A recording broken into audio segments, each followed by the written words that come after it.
Hello, everybody, and welcome to today's RE Technology, RE Techinar, entitled Are Competitors Eating Your Lunch? Beat them to it with faster listing updates. Brought to you today by Trulia.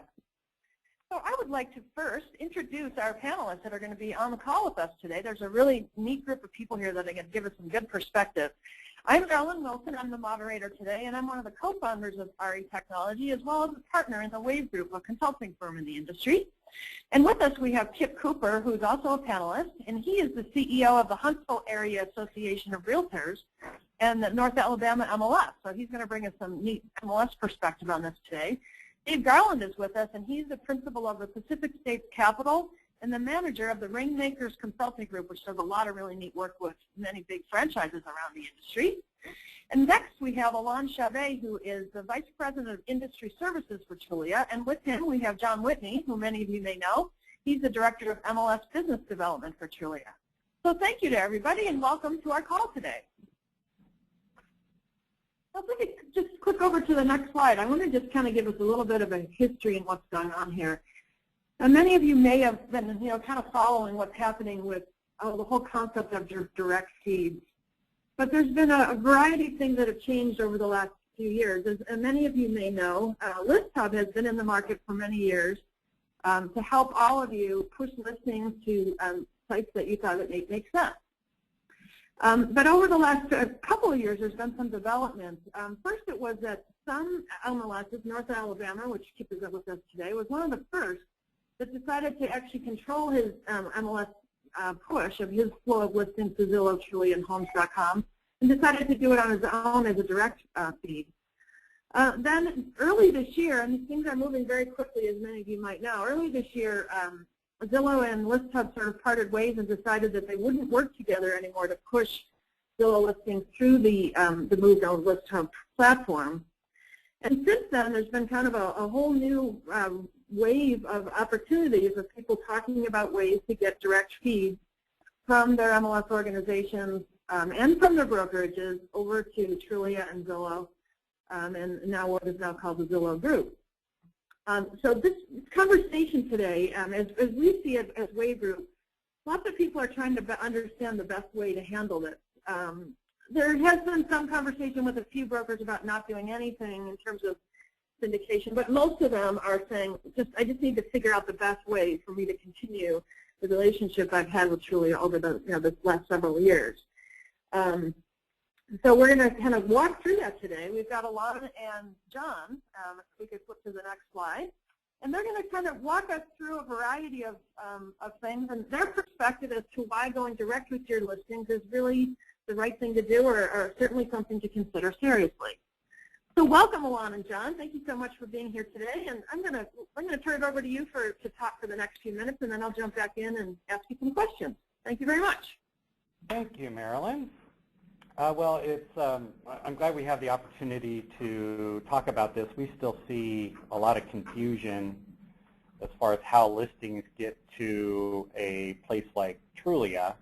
And it's interesting for us because we see listings come to us, usually the same listing can are we good?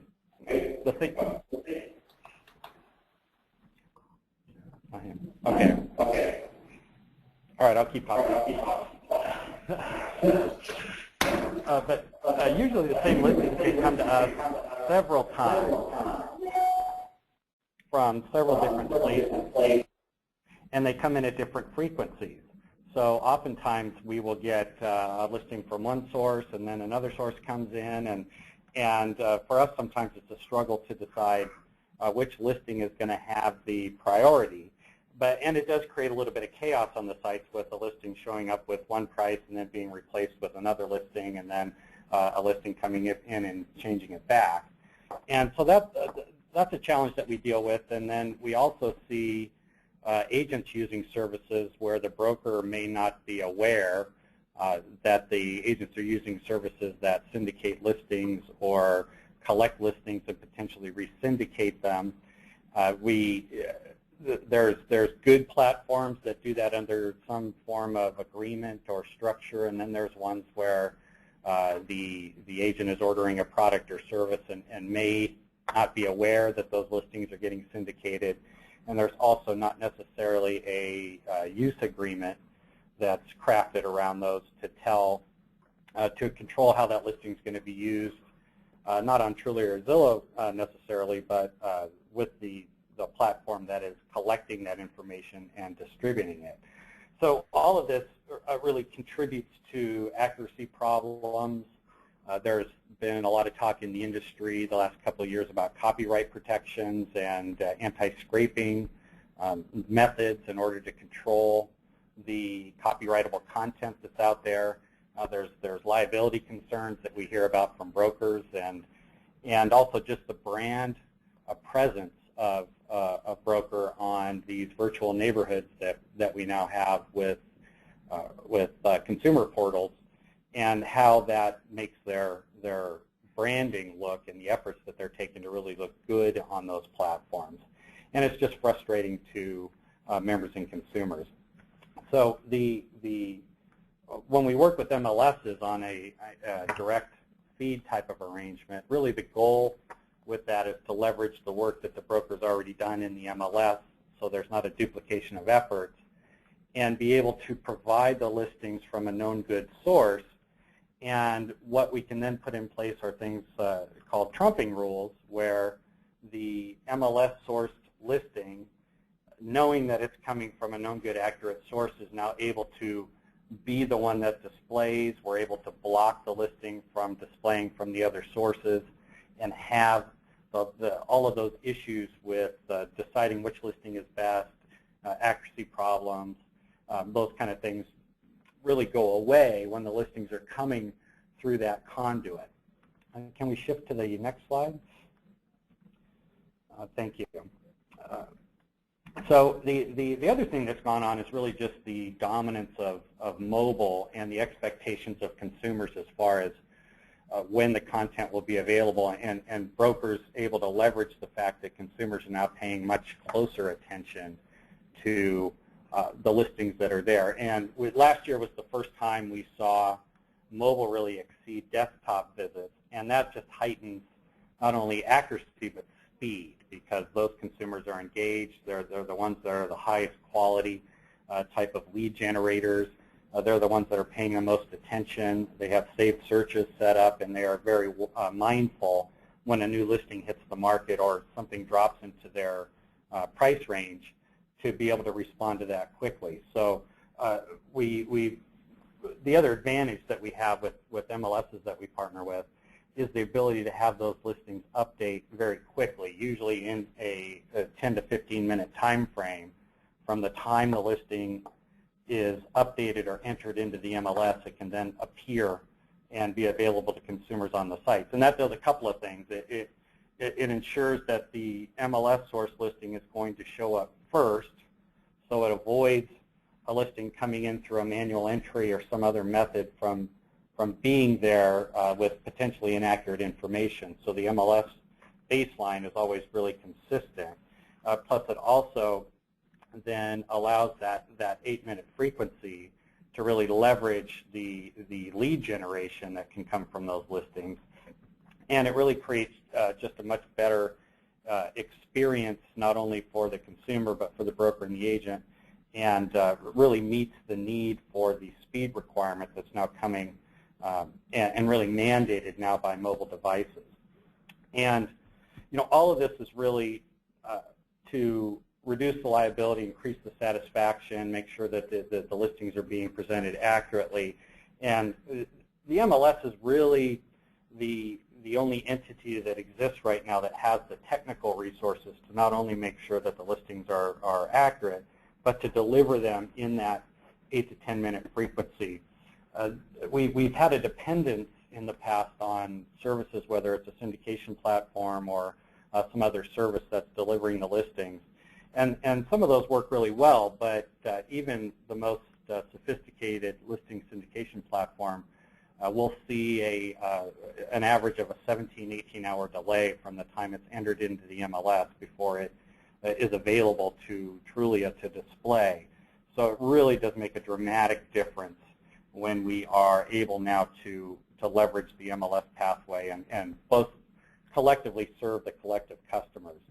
And the goal that we have at Trulia is to really partner with the MLSs and really expand the resources that they're able to provide for brokers, allow all of the data now to flow under the terms and guidelines of an agreement that is custom and specific to that area. If you could pop to the next slide, that'll help. Thank you. And really just make sure that by cleaning this up, we are now delivering the listings in a way that is in keeping with the local policies, is in compliance with the agreements that the brokers have with the MLS as far as data use, is covering the terms of resyndication, listing attribution, all of the things that we arrange with the MLS through those agreements, and really just solve a lot of the problems that we've had in the last 10 years of conversation regarding listings on portals. And the MLS is a vital part of really solving a lot of those issues.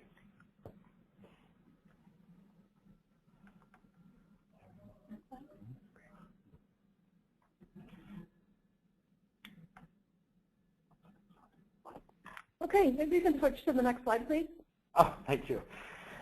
So, all of this is great, but I think the thing that we see is what we call a lead spike. When the listing first hits a site like Trulia, we see within the first couple of hours after that listing comes in a dramatic increase in the number of leads that are generated from that listing when it hits. And I think a lot of that goes back to the mobile attention that we talked about before, just the fact that it's popping up, and the consumers that are engaged and that are watching for that are the ones that will react immediately. So when we talk about accuracy and cleaning up data and putting things under agreement terms, that's all good, but what it also does now is translate into actual return on investment for the agents and brokers. When the listing is able to get there fast and fresh and quick, that helps with the brand presence and all of those other nice things, but it really does translate now into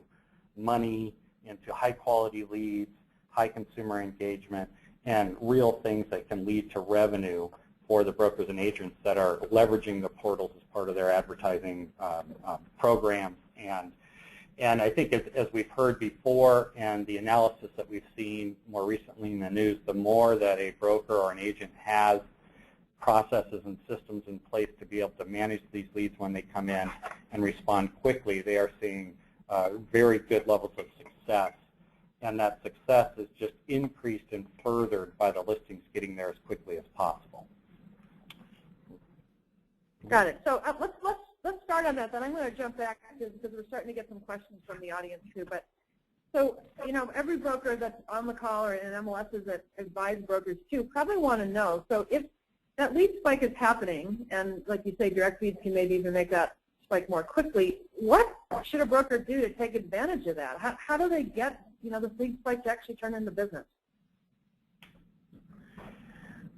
So, I think that the main thing that we suggest to the broker is really to work through their MLS unless they have a very good vendor who's able to get their listings onto Trulia very quickly.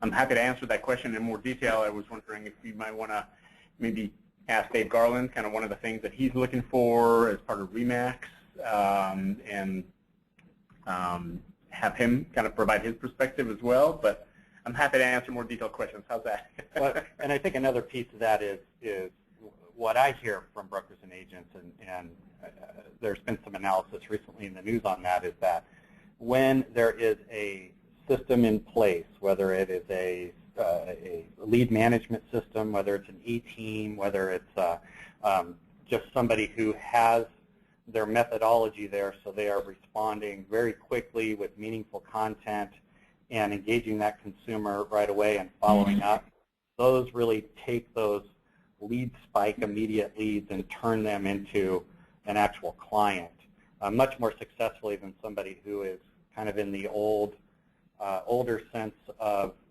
if I get back to them within 24 hours or a certain extended amount of time, that's okay, because there's other people that But those consumers, a lot of times when they're sending those leads out, part of it is vetting the customer service and how this particular agent is going to respond and react to them. And I usually think about it like what in the phone book days when you're looking for a service and you call and you get a busy signal, you are very quickly off to the next one. And this is almost a bad analogy of that, but that speed of response and having a system in place to manage, capture, and cultivate those leads translates directly into success and a return. Got it. So if a broker already has connections of their list hub feed into their lead routing systems or into their CRM systems, and they do a direct feed, will they be able to do the same type of connection so they can keep up programs like you just described?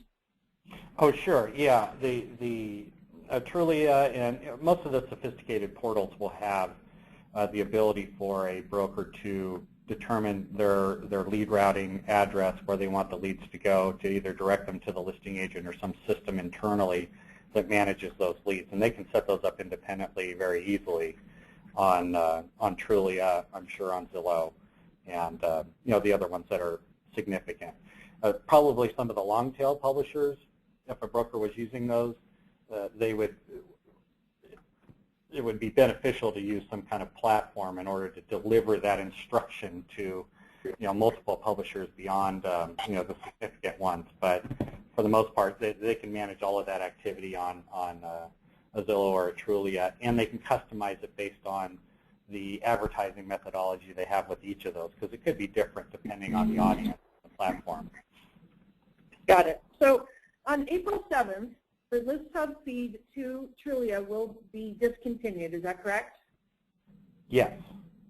Okay, so that's really the question for those on the call, is if they choose to continue working with Trulia, what are the ways that they can continue to work with you? So I think it sounds like from what I've learned, there's two different ways. One is that a broker can do this on their own, or they can work with their MLS and encourage their MLS to build a direct feed on their behalf that they would then opt into. Is that correct? Yes. As far as with Trulia, pretty much any place that we deal with, there is a high percentage of the listings that are coming to Trulia now through various means, and certainly a big chunk of those listings, at least in the past, were coming from listing syndication platforms. For brokers, we're using other services as well. So those other conduits will still exist. So if a broker was inclined or had the means to set up a direct feed, that's something they could continue to do. There's still the ability for agents to manually input listings and things like that. I think what we don't want to see is the termination of the listing syndication platform feeds really create more chaos and more accuracy issues by brokers being really forced to using means that really don't that really create more accuracy problems and more manual work and effort on behalf of the brokers. So our thrust right now certainly is to get with as many MLSs as we can and set up an alternative, because just like I discussed before, the best way for a broker to provide listings, barring any high level of technology they might have, is to leverage the MLS as their technology partner in order to be able to deliver those. And so having that method in place is really important. Got it. So maybe you can just in a real simple way, explain why you believe that the MLS is the best way or is the best route to provide a direct feed on behalf of their brokers. What will the brokers see differently if they do it that way versus doing it on their own? Okay. Well, I think there's a lot of brokers right now that have been using the syndication platforms or methods that the MLS has supported or partnered with or have kind of outsourced that to.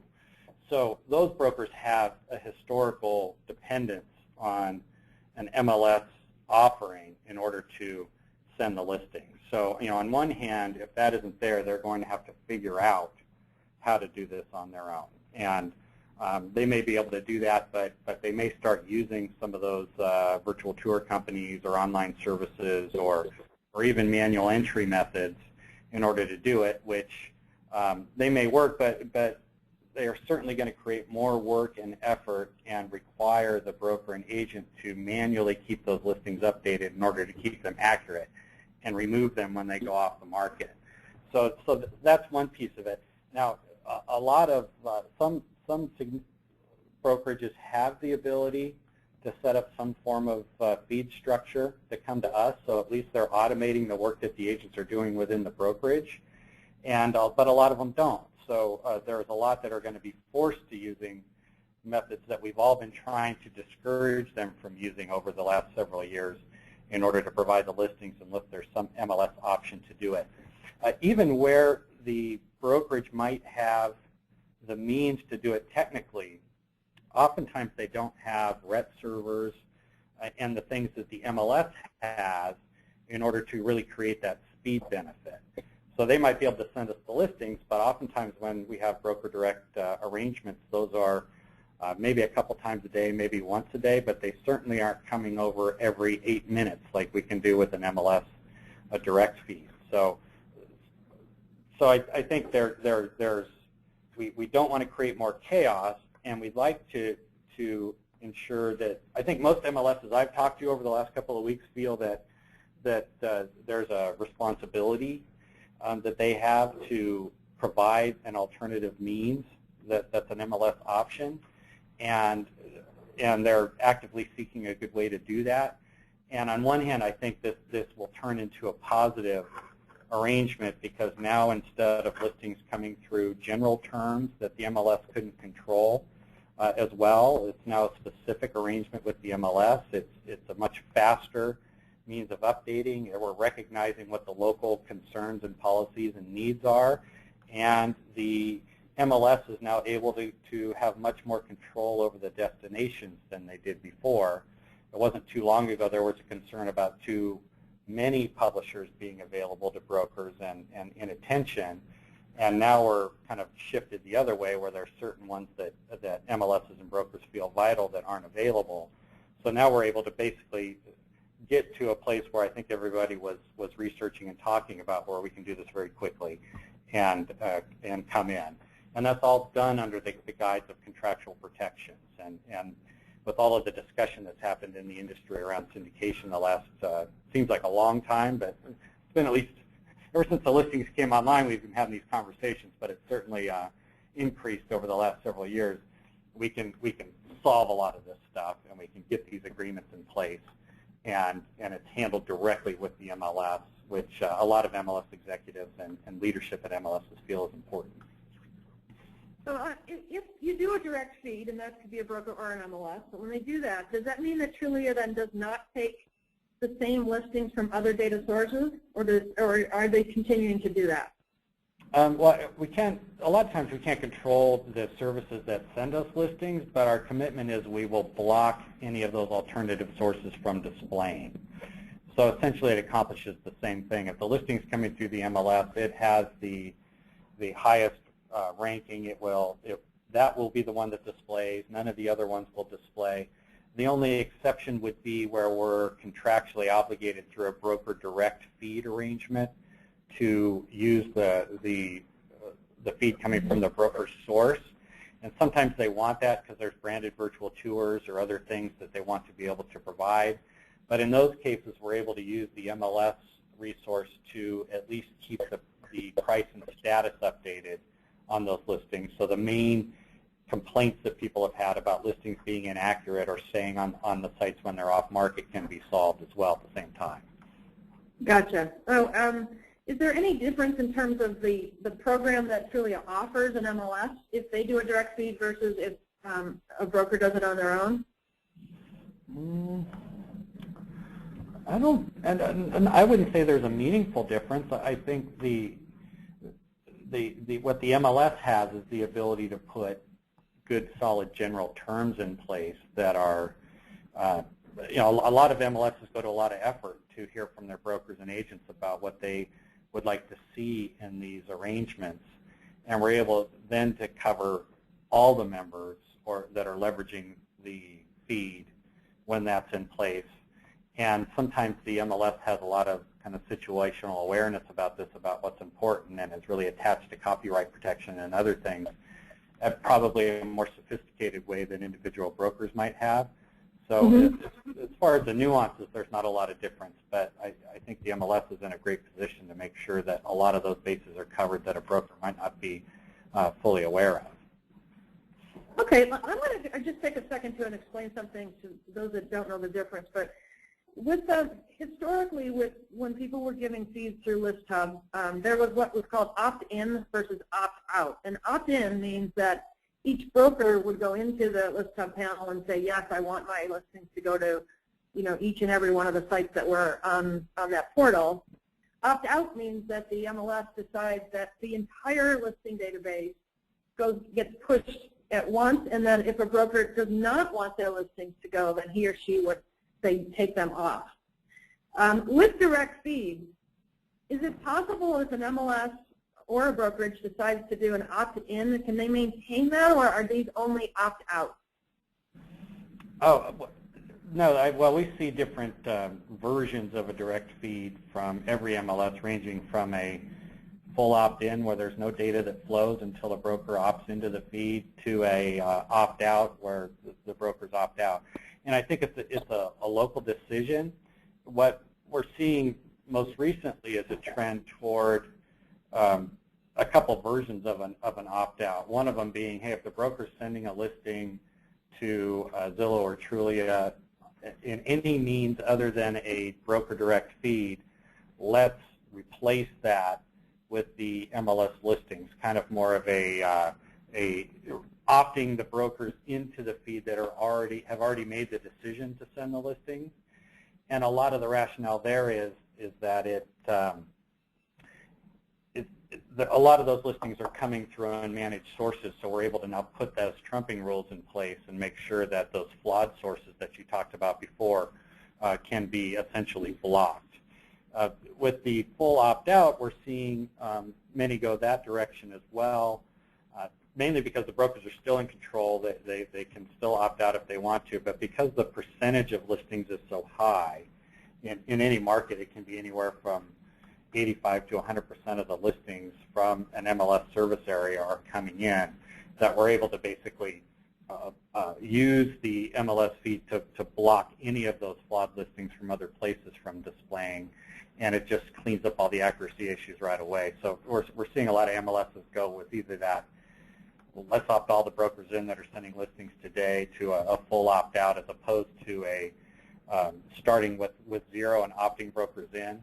The thing I think to keep in mind is that we're only able to put the trumping and the agreement terms and things through the listings that are coming through the feed. Everybody wants to see as many listings coming through that MLS feed as possible for all of those benefits, but it takes a lot of ongoing effort and work from both sides to make the brokers aware and get them to opt in. And sometimes it's easier to go ahead and make that baseline decision for them, and then have them go back and opt out if they don't want to participate. Got it. Okay, one just quick yes or no question, then we're going to move on to Kip and Dave. Do you have to enhance your listings to participate in a direct feed? In other words, do you have to do any kind of extra sponsorship or extra spending to have a direct feed, or is it just like it currently is, you can push your listing without that? Oh, from our perspective, no, there's no cost or enhancement or anything like that. It's any kind of direct feed structure with the MLS, there's not we aren't going to charge to make the listings better. So they can. We don't charge for it, although brokers might choose to do something else with the listings that are now coming to enhance those and craft the presence with the listings individually. But as far as the feed goes, there's no difference in the feed coming from the MLS. Got it. One that somebody might provide. Great. Just wanted to be sure everybody knew that. And we're going to turn it over to Kip and to Dave. Welcome, guys. Thank you so much for being here today. Hi there. And I think we'll start with Kip today, if we could. Kip, if you could tell us, I know that you now have a direct feed with Trulia. If you could explain to us how you were handling listing distribution in the past, and then why you decided to try the direct feed route instead. Yeah, sure.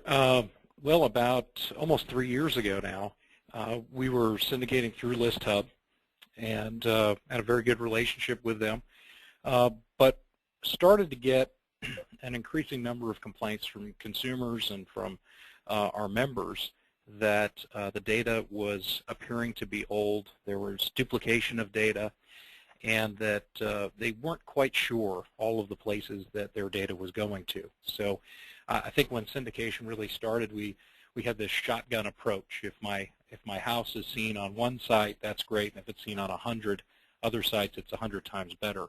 And what we found was that that really wasn't the case. It was causing a lot of inaccuracies in the data and causing a lot of confusion for folks. So I'm blessed with a fantastic committee here, an MLS committee and technology committee, and they decided to start a syndication task force to really peel away what issues and problems people were having with data in the marketplace on all of the various portals.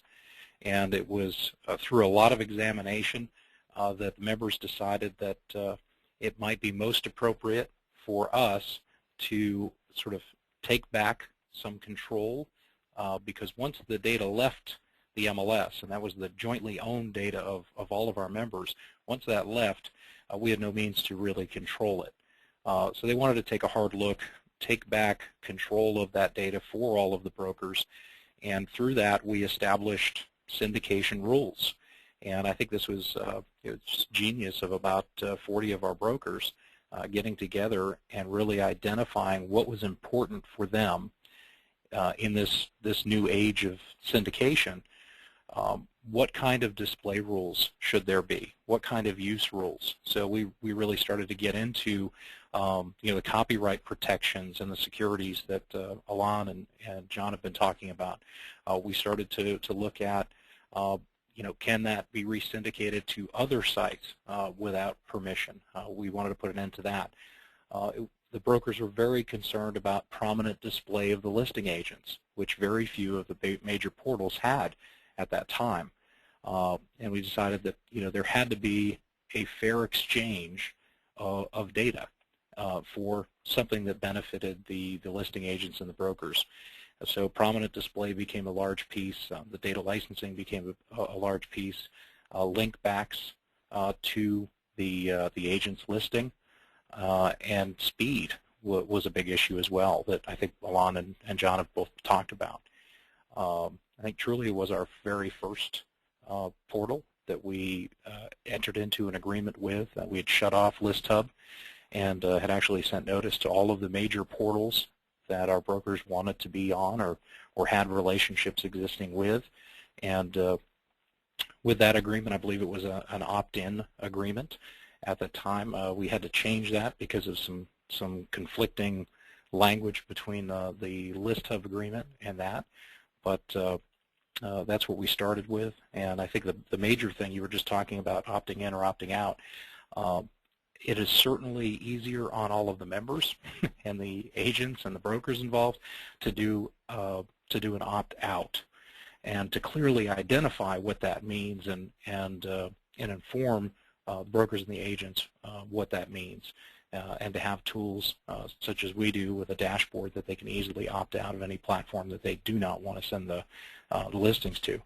And the reason I say it's the easiest way is you're looking at a 98 to 2% issue. 98% of the brokers and their agents are looking at being on at least one or two of the major portals, and there's probably 2% out there that do not want to have their listings on any portals. So it's a lot easier to educate the 2% or 3% how to get off of those portals than it is the opposite.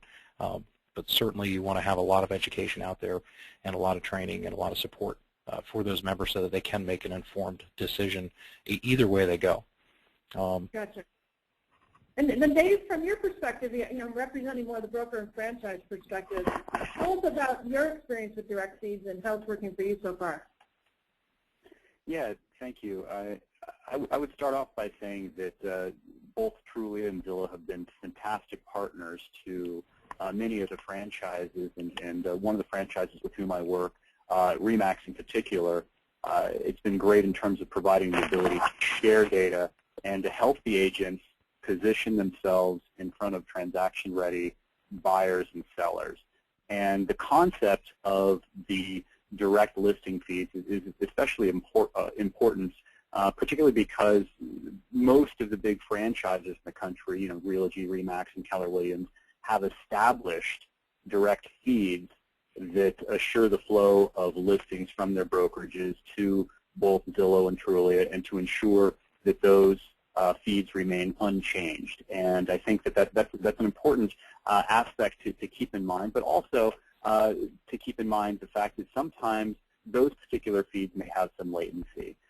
And that's why, you know, the MLS direct feeds or broker direct feeds are also important. And from my perspective, the technology and the systems that have been put into place within the Trulia and Zillow ecosystem have enabled their systems to be able to figure out the trumping issues and to meet all of the specific permissioning, display of agent information, the licensing, and the link back requirements effectively. But from just the broader franchise perspective, many leaders have taken the position that the portals are the partners of agents insofar as they provide a great media buy opportunity, similar to the way that the old MLS books, newspapers, and traditional media serve to promote listings. So portals really help to amplify this message to both buyers, sellers, and browsers. And when we talk about listing feeds, there's substantial competitive advantages. And what we're seeing is that when a broker executes a listing agreement with a seller, that broker has a fiduciary responsibility to provide the best value and service to that seller.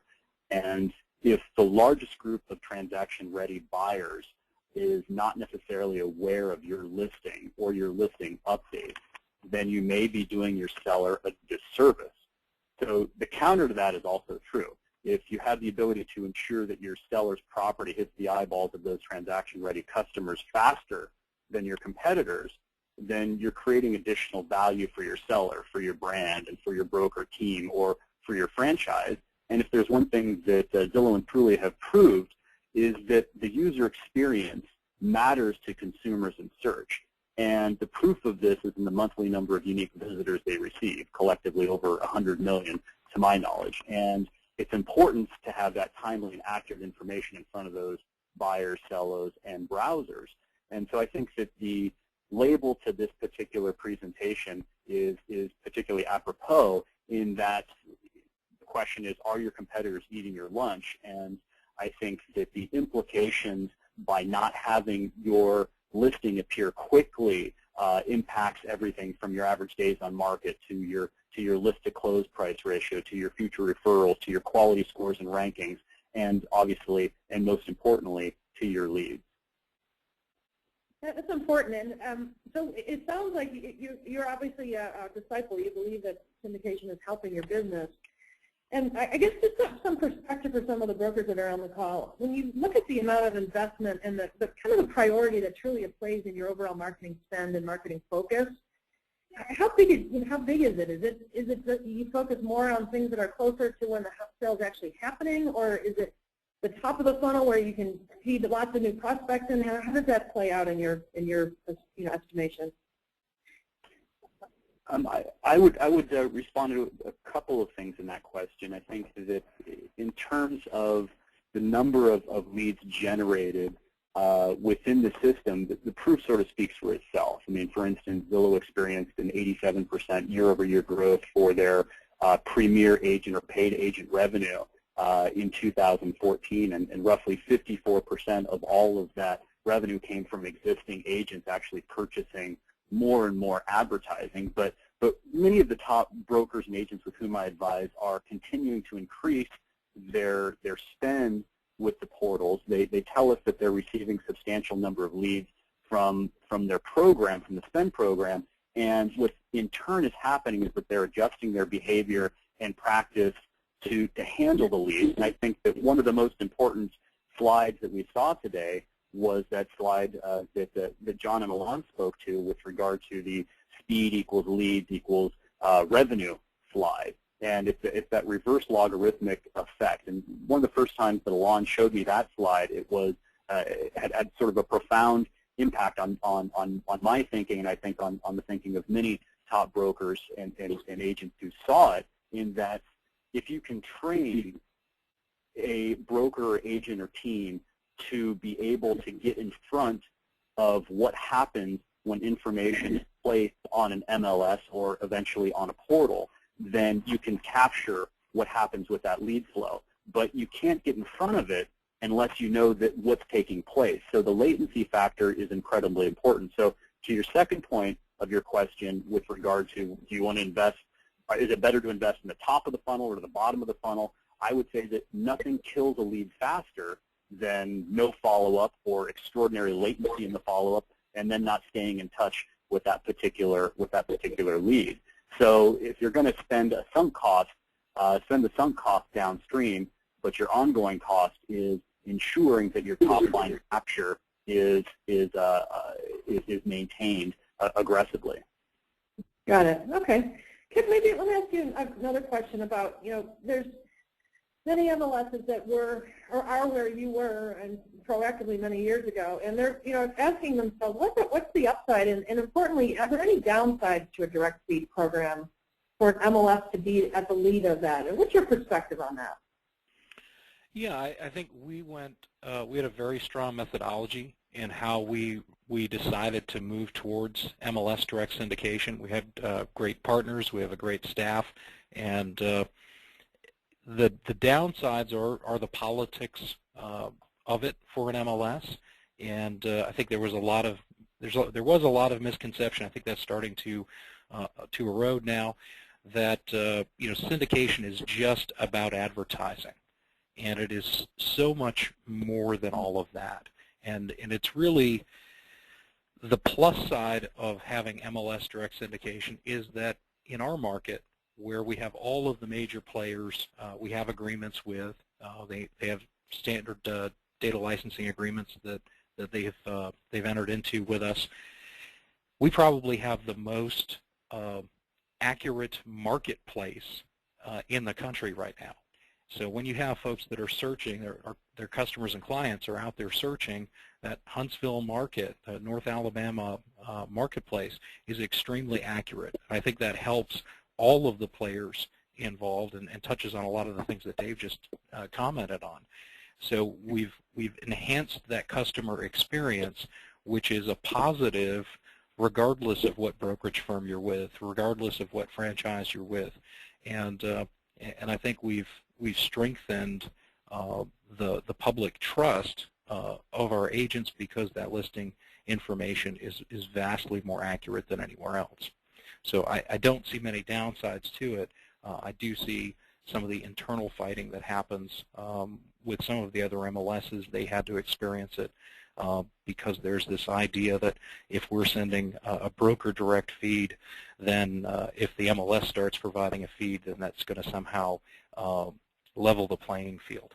And I think what I've told folks, and we really believe, is it's an elevation of the playing field, because those big brokers, those big franchises, those that are technologically equipped are going to be competing at that higher level.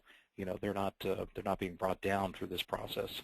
The entire marketplace is being brought up, and the MLS really is the only conduit that is the trusted source for data. It has been for years. Hopefully, it will be for a very long time. And now that data sphere sort of extends to more than just a database and collection of homes on a private network. It's now data that's being shared all over the world. And I think there is some responsibility of MLSs to make sure that it's accurate. Gotcha. So now that you've been at this for much longer than most on the call, I'm sure, have those conversations stopped where your franchises that have been concerned are okay, and are your smaller brokers okay now with the idea of a direct feed, or are there any still pushback happening from any groups that the groups need to think about in their market? I am blessed with an extremely progressive group that cooperates and fiercely competes, and we really didn't have the kind of pushback that other markets have experienced. And I think a lot of that comes to bringing all of the brokers together and getting that buy-in from the very beginning. They had a common purpose when we first met, and that common purpose was, how do we clean up the data? How do we stop the complaints of our customers and our clients when things are appearing incorrectly on the major sites? And I guess the other unexpected benefit that we've gotten, particularly with Trulia, they've been a fantastic partner to us, is when people were sending their listings to ListHub, or when we were sending listings to ListHub, or they were hand entering them, or their agents were hand entering them, or they were sending broker direct feeds, the MLS didn't have the relationship. So when the agent came to us and was really upset because there was wrong information and data out there on Trulia's site, we had no relationship with them. We couldn't do anything for them. Now that we have an agreement with Trulia and we have that feed updated every 8 minutes, we can pick up the phone, and the folks there resolve the problems extremely quickly and have been fantastic for us to work with. Gotcha. Okay. For the audience, if any of you have any questions, if you go over to the right-hand side of the box, you'll see an area for questions. Please add those. We'll open those up to our panelists in just a minute. But before we do that, and maybe we can start with you, Dave, if you just give us your advice for a broker or a franchise that's looking at doing a direct feed or working with their MLS on one. What's really the best way to make them work, most effectively to help you grow your business?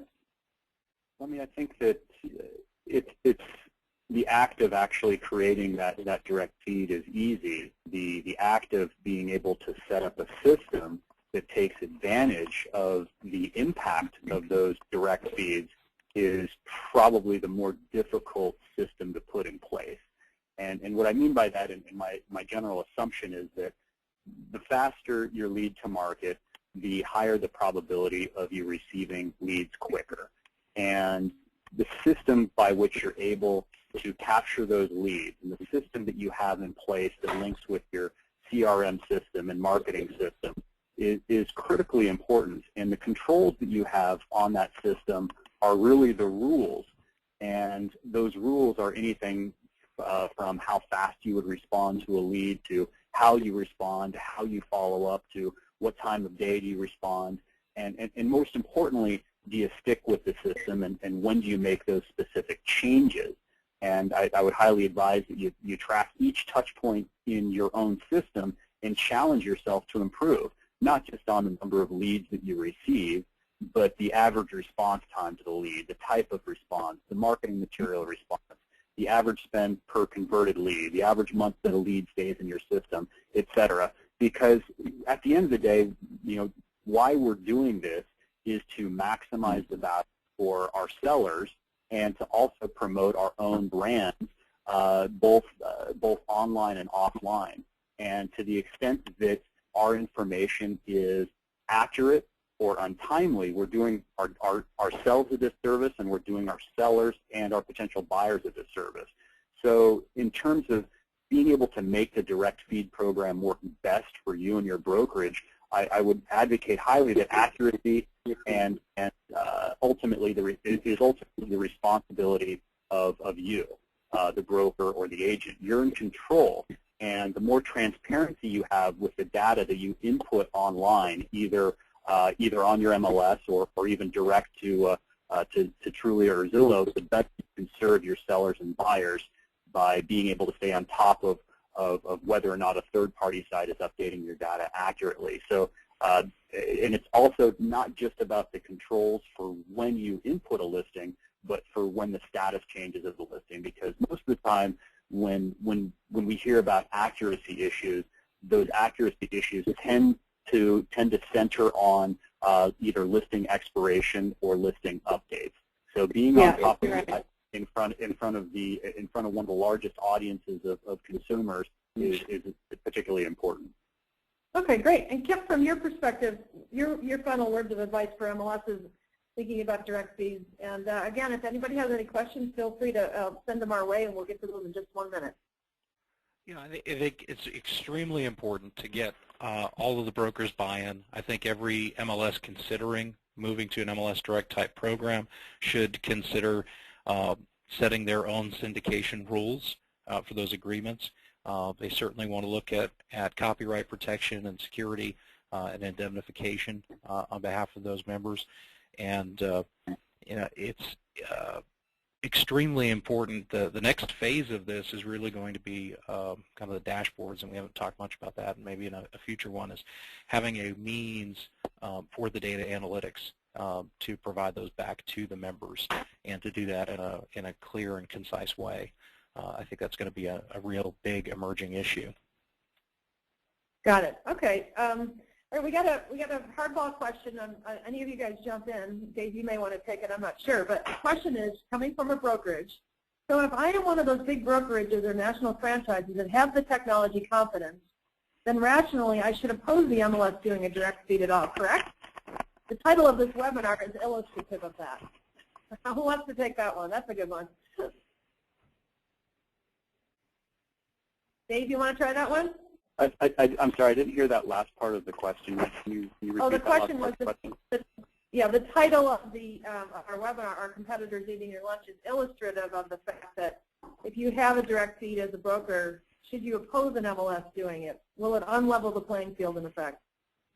Well, I would start off by addressing what Kip just mentioned. I think that Kip was talking, in the next couple of years, all of this is likely going to be irrelevant, in that the speed to market will be super fast. Right now, there's an information asymmetry, and because of that information asymmetry, many brokers are taking advantage of it. Those brokers that not only are trying to get their listings to market faster in order to reap the rewards, as illustrated in the slide that Alon and John pointed out, they're taking advantage of that currently. So those who are not really focusing on timeliness to market have a competitive advantage on one hand. On the downstream side of it, you have a competitive advantage if you are maximizing your response opportunities to each one of the leads. And to the extent that you're training your agents and brokers to respond to those leads and to those impressions, you're able to improve and maximize your own results at a later time. Got it. Okay. There's a few more questions. If those on the call would like to answer the quick poll questions up on the screen while we're doing that, that would be great. This one is some MLS. Yes? I would also say, just to kind of add to Dave's point, that what we're seeing in the feeds that we get from the direct brokers, the very large brokers, is actually pretty high error rates, as high as 12%. Some due to latency and some just due to user entry. And so what we've seen is when even the very large brokers and national names, they're only good as their vendor, and their vendor is only good as their ability to pull from the MLS. And so what we found is that the very large brokers that have gone through the MLS have seen a very significant uptick in the level of engagement around their listings. And as Dave was saying, their real key advantage right now is their ability to respond to those leads. Just like it would have been anywhere else, on any website. The person that takes it seriously about understanding that a lead is something you need to deal with instantly, not in 22 hours like many brokers and agents do today, that's going to make a big difference. Okay, got it. Yeah, and if you as a broker think that your listings are coming to us very fast, you can call us, and generally we'll let you know that they may be 12 or 16 hours late. And so if you're competing in a market, let's just say with someone like Redfin, the only way that you can have timely data on the site is to partner through the MLS to get that speed to market, or else somebody else is going to be eating your lunch there, who's faster. Gotcha. Okay. Can I chime in on that, just also to follow up, is that we have a lot of the national franchises here, and those error rates are quite high when they're choosing to, go outside of the MLS direct feed. And not that, that's certainly their choice, but that is the experience that we've seen. And particularly where it's happened is when there's a price change or a price reduction. And trumping order is something that Truly is looking at very seriously, and as is Zillow. But that is one of the areas that has been the most difficult and really creating a lot of those problems for the major franchises because their back-end systems just are not as quick, and they're not enforcing the rules of entry the way that MLSs enforce the rules of entry. Gotcha. Okay. Here's a couple of clarification questions, and these are probably for you, John, or Alon. If we go to, see up on the screen, you see this question, do you feel we've answered all of your questions? If people could answer that for us, we would appreciate that. But let me ask you a couple of clarification questions. One was, did I understand that listings will continue to go to Zillow from other sources after April 7th? The only thing that's impacted by April 7th is the list hub feed, which now includes the .2 feed. So that's what gets terminated, but the other methods that people are sending listings aren't impacted by that.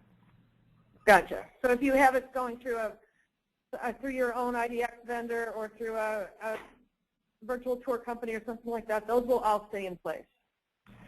Sure. Yeah, those aren't the preferred pathways, but they'll stay in place. Yeah. Ideally, we get something in with the MLS to replace the list hub /.2 feed, and then we can leverage that.